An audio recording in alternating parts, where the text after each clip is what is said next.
Mini episode 1240 of the FDH Lounge is brought to you by Sportsology, delivering unconventional columns and webcasts about sports, TV, music, movies, and more. Follow them on the web at sportsology.com. The FDH Lounge. You want to schedule your life around it. A long time ago, on a gloomy, wet Cleveland spring night, two men stand alone amidst the late-night drizzle. Their voices echo across the vacant station parking lot as they debate the merits of the great American radio show that have been missing for far too long. On that night, an idea was born.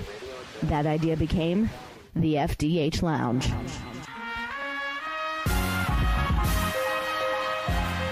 Welcome to the FDH Lounge. Hello, everyone. Welcome to FDH Lounge mini episode 1240. This is FDH managing partner Rick Morris. And we have with us here today a great FDH Lounge dignitary, my friend Jake Digman. We are talking about the protest situation post George Floyd on the streets of America. And just a note about this on how we arrived at this particular segment. While we are still working on, in terms of the guest booking, of getting somebody where there would be a little bit of more, let's just say, diversity talking to me about the topic. I didn't want to wait for that to be the case. Didn't know how long it was going to take to get essentially both sides of the racial equation represented in the conversation here. Wanted to have a conversation on the show because we're always talking about whatever people are talking about at a given point in time, whether it's the NFL, the latest and greatest pro wrestling event going on, TV shows, whatever the case may be. But a lot of times ripped from the headlines. And we've been talking coronavirus the last couple of months, so we're doing as much talk on that. There's no way that you can't do a conversation about this while it is still out there at the forefront. And specifically, I settled on my good friend Jake Jennings Digman because out of all of the dignitaries that we have here, and when you're talking about checking off all the boxes here in terms of intellectual curiosity and honesty, most of all, basically balls. You got to have balls to be willing to come on a show and talk about this because it's a very incendiary time and it takes a lot of guts to speak honestly on this situation, particularly in the clickbait culture that we're in, the outrage culture, the cancel culture that we're in. To have the balls to speak honestly about what you think and where we can go as a society from here to try to make things better. That is not representative of everybody that I know as far as the level of commitment for doing something like this. So I greatly appreciate it. It's always a pleasure. It's always a little bit lighter when we're talking about wrestling or MMA digs or other fun stuff, but you're a guy who's game for anything, and I truly appreciate that. Well, thank you for the very kind introduction. I appreciate that, Rick. It's a pleasure to meet you. You and I always have a great conversation. Going to end up going actually, it's funny. Thank you for mentioning my balls. I was actually standing next to my mint on card balls Mahoney figure in my toy museum with Evolution on in the background for your recommendation. Popped a bit of beer, and I'm looking forward to having a insightful conversation about what's going on. Hey, remember when we had coronavirus? That was fun. Yeah. Remember when the public health authorities were saying that you shouldn't be out there doing this? I mean, the thing I will say is this. As somebody who backed the public health authorities as much as I did and thought that they erred on the sake of caution, and I do believe that we saved a lot of lives, even as, yes, we were wreaking a lot of economic damage. I mean, again, I certainly feel like I have some egg on my face for them to be out there. So not all of them, but so many of them were like, oh, that's fine. The protests. You can't catch coronavirus from that. Like, come on. We do have to have a universal standard here. There are some public health professionals that are at least saying if you're going to be out there with masks, practice social distancing, etc. But, I mean, you make an excellent point on that, dude. I mean, this is a thing where months and months of what was getting beaten into our heads about how we're supposed to stay safe went out the window as soon as somebody thought that it was advantageous to do so. Yeah, and it was like the next thing that came along, and we could do an entire show just on that. Right. But it took a spark that happened that, created a reason for people wanting to go out and take part in these protests and these marches. And it's interesting to me because, there's several different groups that are out there right now. And it's, we mentioned COVID-19. A lot of people that were being locked up, you got to think there's like different groups. There's the Black Lives Matter group that's out there that has their cause, and justifiable. We have a white supremacist group that's out there doing whatever. They've always been there. Right. The people out in the woods that are out, in the commune out west, they just have their things and their guns. Then you have, the leftist extremist group that just want anarchy and chaos. You've got that, and you have a whole other group of people that didn't get money for 2 months and that was quarantined into a house that has a lot of built up rage. So yeah. All of these things, and we have a commander-in-chief that, quite frankly, isn't really helping the situation. He isn't saying anything isn't saying things that are trying to quell it. It almost seems like he's saying something. He's very much catering to his base, and he's saying things that's trying to rouse the flames up again.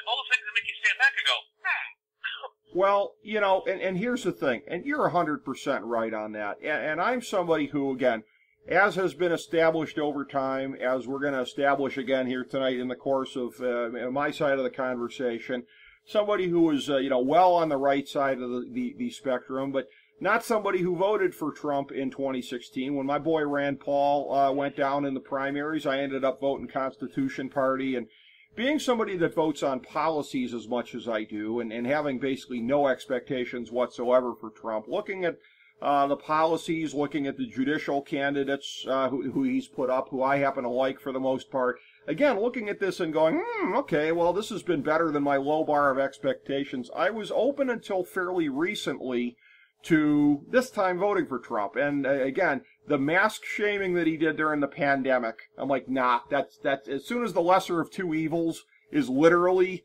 two evils in my mind, then I ain't doing it. So, I hear what you're saying. I'm not going to be the guy to contradict you on that point about Trump because I agree with it. And it's a thing where, and I'm going to put out there as far as the whole Drew Brees controversy and what he had said about flag kneeling and stuff like that. I'm a guy where, again, from my own point of view, again, my entire thing with my reverence that I have for veterans, I'm not ever going to be personally in favor of anything that I think might offend veterans or any of their friends who died, who we celebrate on Memorial Day or anything like that. But nor am I out there on social media. I'm not whipping up a frenzy about it. I'm not sitting here actively denouncing.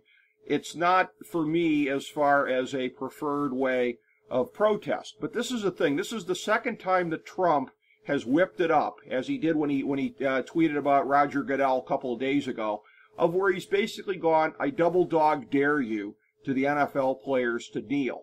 And the thing that his most fervent supporters don't see and will never admit, Jake, is this thing that he claims to be so opposed to, and many of them are so opposed to, he has ginned up more of it than would be there otherwise, just to try to exploit it for political purposes. He's caused more of it twice now than there would otherwise be. If it's 100% of the players kneel in week one, I hardly believe it would have been 100% regardless. But now it very well might be, just because of what he did. He's got to own that. He caused more of it.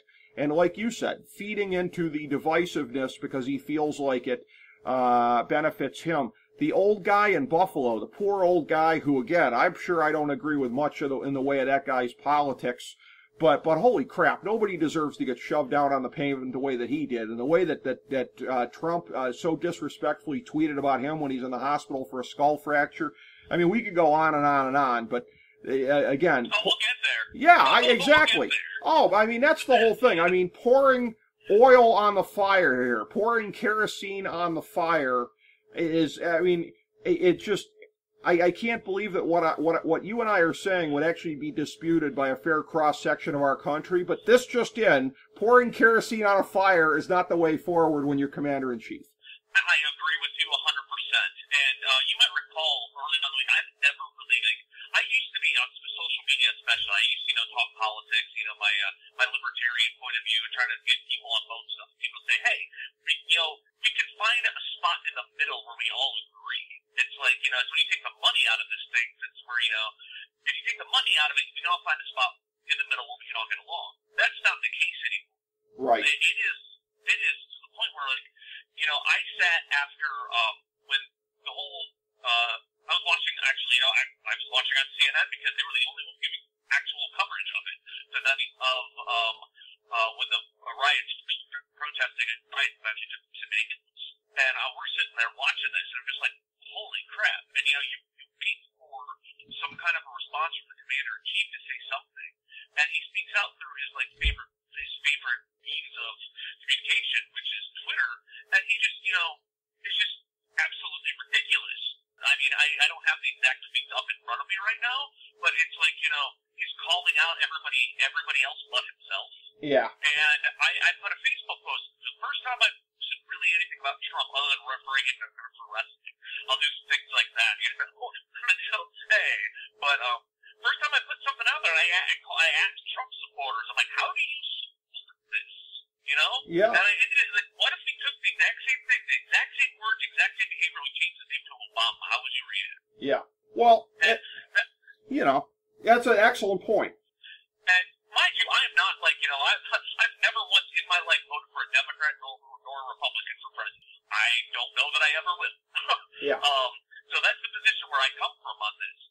And I just look at this and I'm like, okay, you have a chance twice now to step up, being a leader that's like during the COVID-19 pandemic, and the second during, you know, what's going on right now. There's a clear movement that's happening, and that needs to, like, the need for police reform is long overdue, in my opinion. Yeah. It is one of those things that, you know, people say defund the police. It's like, no, the police should not be militarized.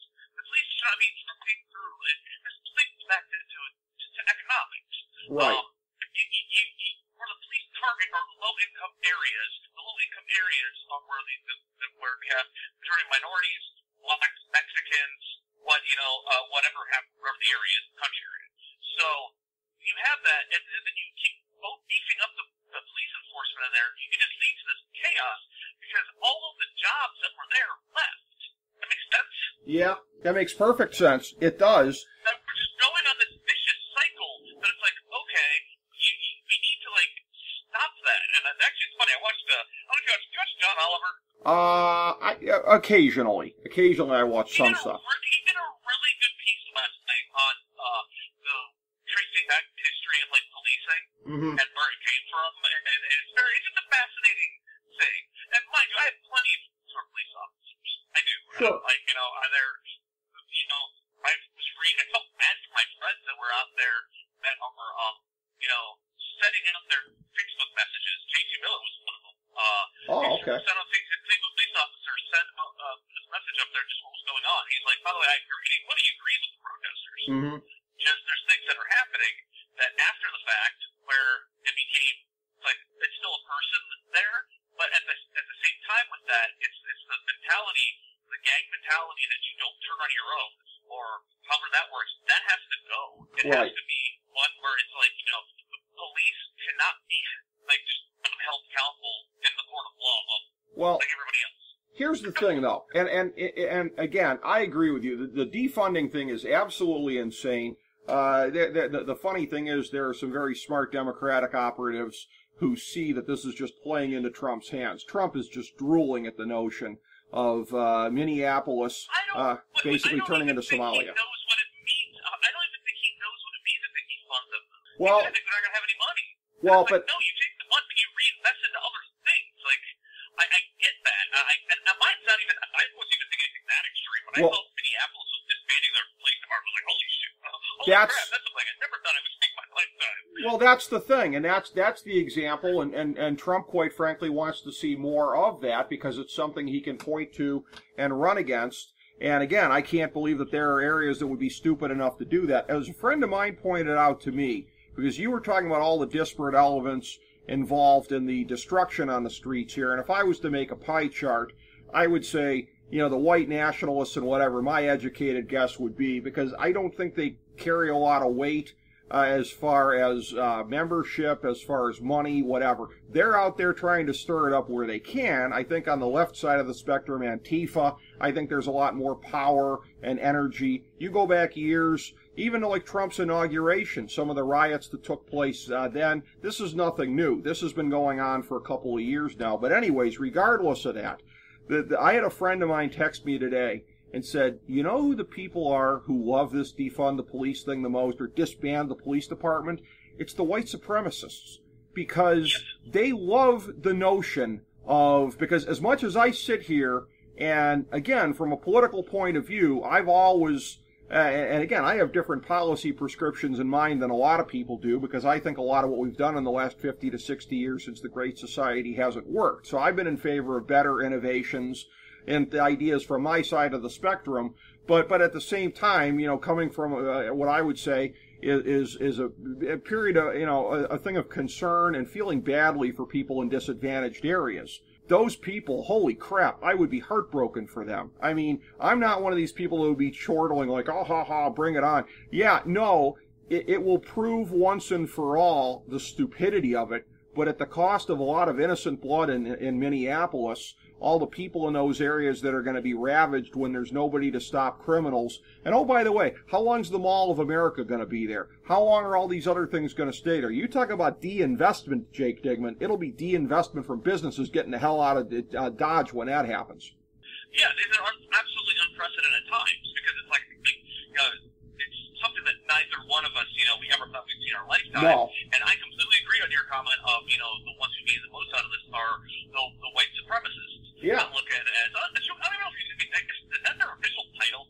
I don't know what they are, But, you know what I mean? It's Right. Like, I know that's one of the group, but, there's a whole other group that are just wasn't technically the people that are, that live out in the woods and against the government, wouldn't that make them anti-fascists? Wouldn't it make them Antifa, too, also? Well, Ted Kaczynski's not here to ask if he would have been a member of that or not. We'll never know. He was a bit of a loner, from what I understand. That's true. Not a joiner. Not a joiner per se. Yeah, he wasn't really big in the crowds. We're horrible people. We're going to hell. Dude, there aren't many ways that you can keep a conversation like this light. So if we can work in some Kaczynski jokes, you gotta get some Kaczynski jokes. it's well worth doing. Yeah. So, going back to what we were talking about before, watching this whole thing unfold, I was sitting there just mesmerized, okay, because you see things, and then all of a sudden, never in my life would I ever expect to see, a police station taken over. Right. And it's almost like, I was like, that's odd. Just seeing it going bye-bye.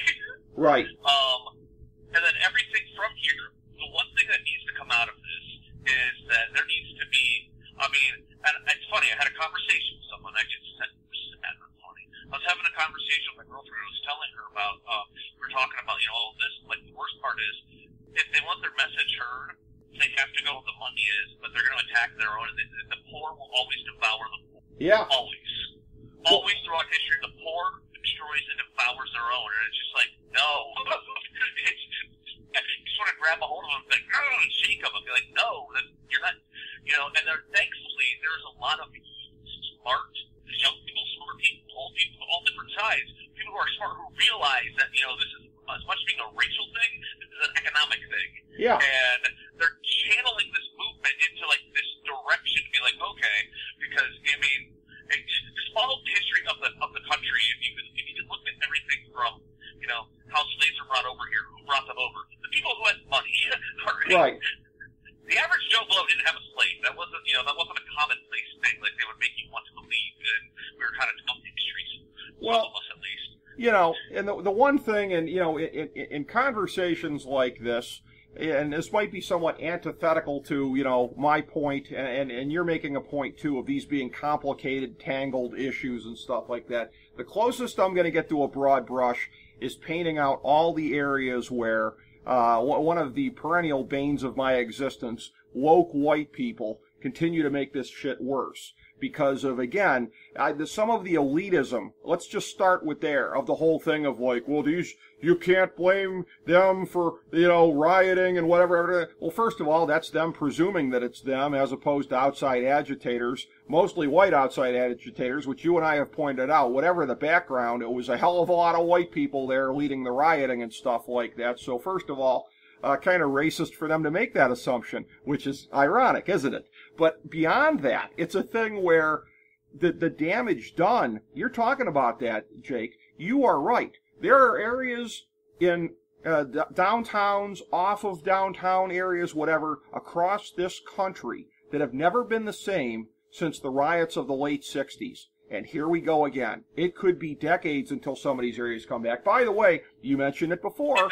Yeah, exactly. And we're in the midst of depression-level unemployment, however long that lasts, as a result of the coronavirus shutdowns. You add that to it as well. What do the riots do? What do the damage to businesses do during this fragile period of trying to come back economically as a country? And the whole thing of like, economically, how can you say something like that? That's how we feed ourselves, you assholes. That's how we pay our rent. That's how we feed ourselves. That's how we have the money to put, into driving our cars to get to work and back.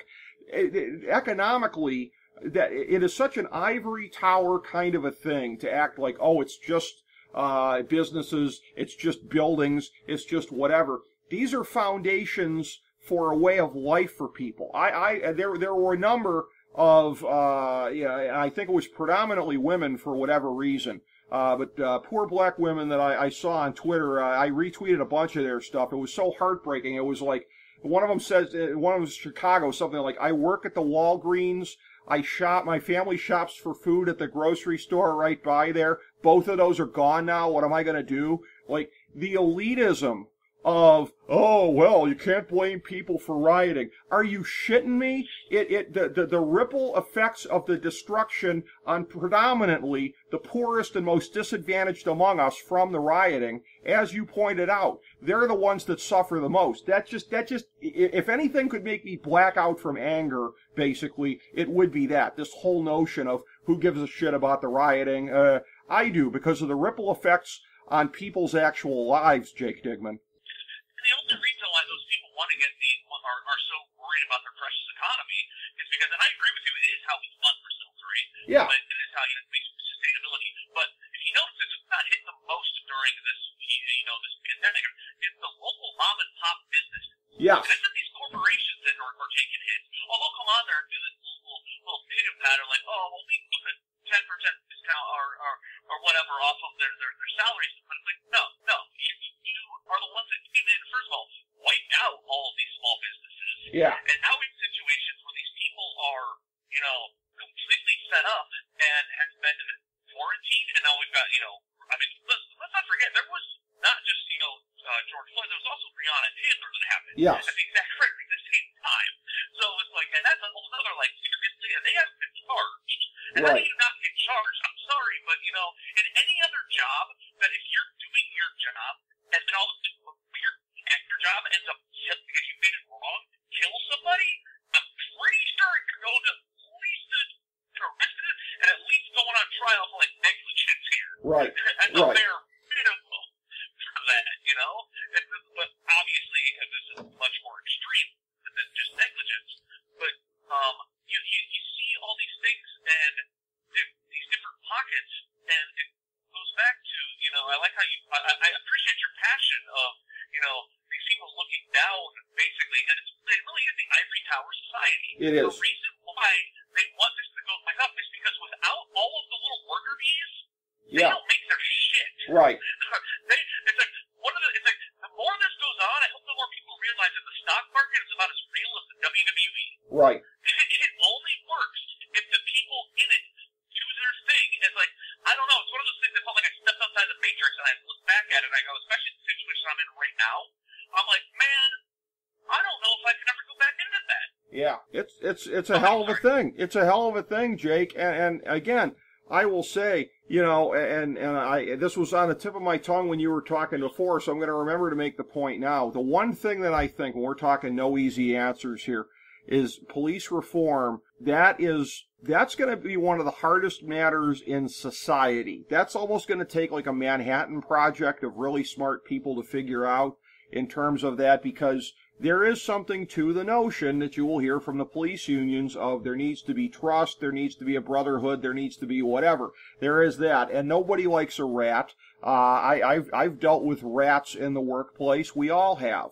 But it's a thing where somebody's not being a rat if they are reporting actual wrongdoing. That is a position of public trust, and it's a thing where, and again, me being intellectually honest to a point, to a fault, it pains me like I can't tell you that somebody like Julian Castro, who I think is a huge political hack, actually had a point that I'm going to bring up here, which is there needs to be a nationwide database of police who have lost their jobs due to misconduct, because it is like whack-a-mole. They pop up in other areas, they get fired in other areas, and just go on to do that. That's one thing right there that would cut down on the spread of this kind of stuff, because again, it is completely a public trust kind of a position. If you are a police officer, a sheriff, anything like that, you have the public's trust in your hands, and the vast majority out them, I believe, and I believe I'm not being naive to say this, but I believe the vast majority of them,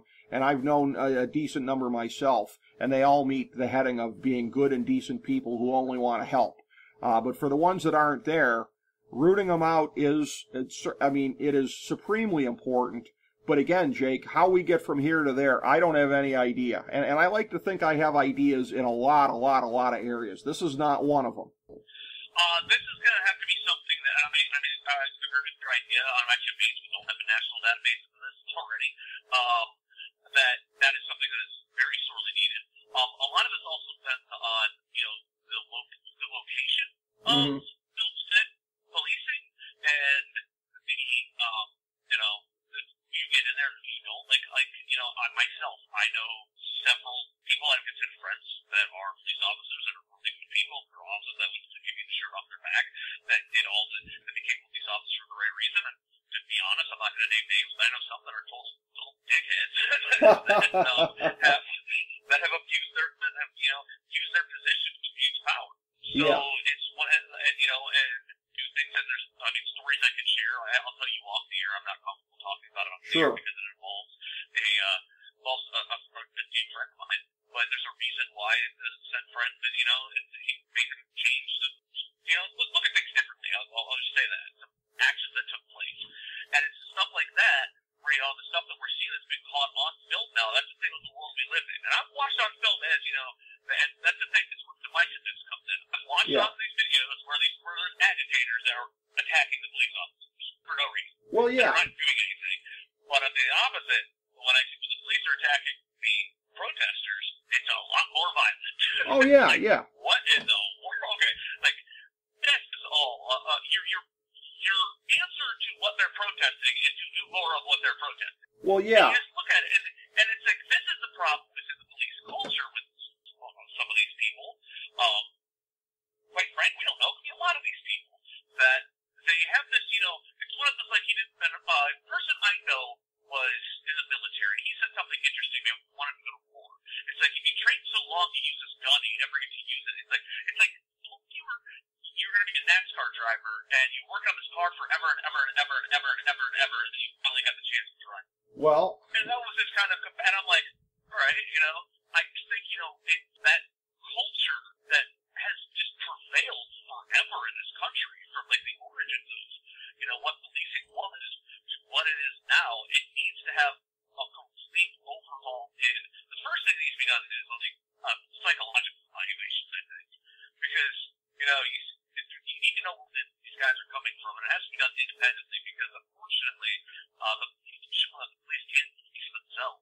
Yeah, it's tough. It's very tough. You have internal affairs, but internal affairs, they're looked upon as rats. Yeah, internal affairs are it's like anybody who's ever seen any movie ever knows that internal affairs are the bad guys. They make no try to hide that. So there needs to be it has to be, and almost it goes back to the whole secret society thing. And I'm going to pose something to you, and if you don't feel comfortable answering, you don't have to. Yeah. But I'm just curious your response on this. No, go ahead. I saw a political cartoon, and it was interesting. So the political cartoon, the Marilyn Monroe, where her skirt's going up? Yes. That's Marilyn Monroe, right? Yeah, it is. That is. Okay.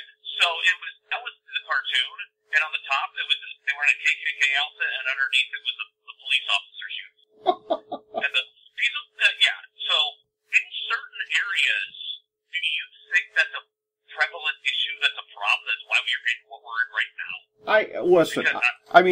I want to say no, but then, I mean, I look at Buffalo where, what was it, 57 officers resigned in protest of the two guys getting disciplined. And yes, they were getting disciplined for assaulting a white guy, but it still is a matter of 57 officers who don't appear to think that they're not above the law.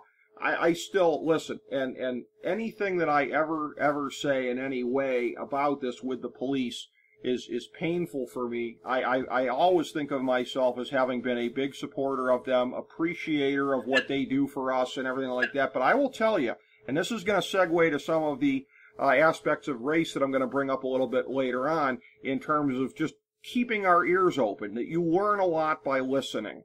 And there was a case many years ago. A guy who became a friend of mine. He was really more of a friend of a friend. He was a retired Cleveland cop. I bowled with the guy briefly, and he regaled me with some stories about when he was a cop, of some of the stuff that they did. And whether it be chasing minorities around in their cars just for fun, to stealing money at crime scenes, to whatever, I was standing there, I'm trying to keep a poker face. I don't want to be rude and be like, that's some of the worst, shittiest stuff I've ever heard. I think I just kind of grunted at him and whatever, didn't give him a reaction. But it was like, he felt comfortable telling me this. He thought I would find it funny. And I'm just standing there like, how does this square with my image of the police? So, I mean, that's when I started to realize there's more bad apples than I realized, and it really hurts me to say that. It really does, because the bad apples hurt all of society so disproportionately. They hurt their fellow law enforcement officers who are trying to do the right thing. But this is one of these things where, and it kind of segues to a point that I'm going to make here shortly on race, of how much you learn just by listening, keeping an open mind, and being intellectually honest. Because if you don't have any kind of barriers in your mind to believing and understanding things, it's remarkable the things that will come into your mind, that you will learn about. And it doesn't necessarily mean that your entire worldview. See, I'm very confident in my worldview. I can hear something like that and not be like, oh my God, if I get upset by this, it might make me anti-police. I know I'm not anti-police. But I can be mad at the bad ones. I can react with outrage when I hear something like that. And I think there's just a lot of people that aren't secure enough in themselves to hear something that is not what they want to hear, but is nonetheless true. Yeah, I agree with you completely. It's one of those things you have to, face it head on. This is the thing that is absolutely powerful in what we're seeing right now, which gives me a chance to make a glimmer of hope here. Actually, that we, might actually see some change coming out of this, is that there have been officers that have stepped over that line that have said, no, what you're doing is wrong, and what you've done is wrong, and the people speaking out, you mentioned the phrase bad apples, and the problem, what happens when the bad apples are the ones that are in control of all the other apples? Right. Then it's like, then you're infesting everything. Yes. It's like, that's where things need to come in of, I told you we make it pro wrestling. Until we eventually get back to there. It reminds me of the multi-network in pro wrestling that was running, things back in the day, That's you right. Of that, you weren't getting a push. You weren't a part of it. You were a part of it. You know what? I don't care how good you are, you were a part of this, and that is where the people that come in that do everything right, that are, want to help people and do, the superhero that is put out to be a police officer in America. Because that is one of the things that is, police officers, firefighters, soldiers are put out there as, like, superheroes to children. Would you agree? They are. And and by the way, side note about that, how ironic is it that the greatest political player in the history of pro wrestling, Hulk Hogan, also somebody who dropped N-bombs and got in trouble for it. See, purveyors of wrestling politics, guys who drop N-bombs, it all does tie together, Jake Digman. That's why we're the best at what we do. I'm not going to argue with that. I am not going to argue. And that's where, when you're talking about that and keeping your ears open and everything like that, from my point of view, and I referred to this before as far as whether you want to call it woke white people or whatever, but the ones with the moral superiority of, look at how open-minded and tolerant I am as opposed to the rest of you bigots who share my white skin. I'm a guy that was on the receiving end of that an awful lot growing up and then subsequently coming from Parma, which is a suburb of Cleveland where, if you don't know about it nationally, we did have a mayor who was a big-time racist back in the day, Mayor Petruska, and this is a guy where he got the city sued, and there was low-income housing that had to be put in the city because I think he was caught on camera saying something overt like we kept the blacks out or something like that. And it just basically gave everybody there a really, really bad name. It was a thing. It would have been so funny if they followed through on it. They were maybe going to name one of the low-income housing places Petruska Gardens, just knowing what an affront that would have been to him. I would have loved to have seen it.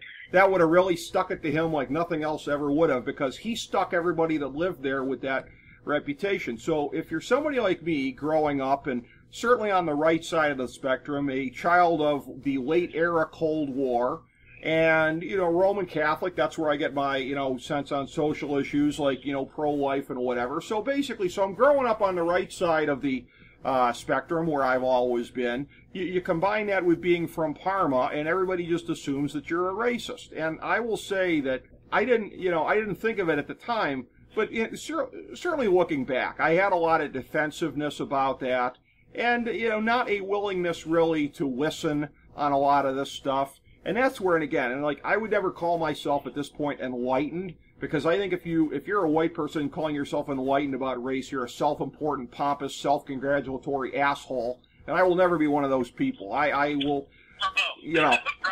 Well, thank you. I mean, I will just say that I think right now I have a pretty good understanding of things, certainly better than I did previously. I mean, part of that picture is just about every black person I've ever known has had stories of, stuff that they've been through because of their race. I mean, it's just one of these things where if you're keeping an open mind and you hear this, it all adds up. It all does really add up to, basically, didn't Chris Rock have a routine about that? He would look out into the audience like, none of y'all would change places with me, and I'm rich? I mean, I don't know if it's to that degree or not, but it's like, would you change places with the average black person based on circumstances? If it's just a random draw, you change places or whatever, hey, maybe it comes out that, you get to live the life of Shaquille O'Neal, or maybe you become a disadvantaged person. Like, I would not join that lottery, because I understand that there could be bad things happening there.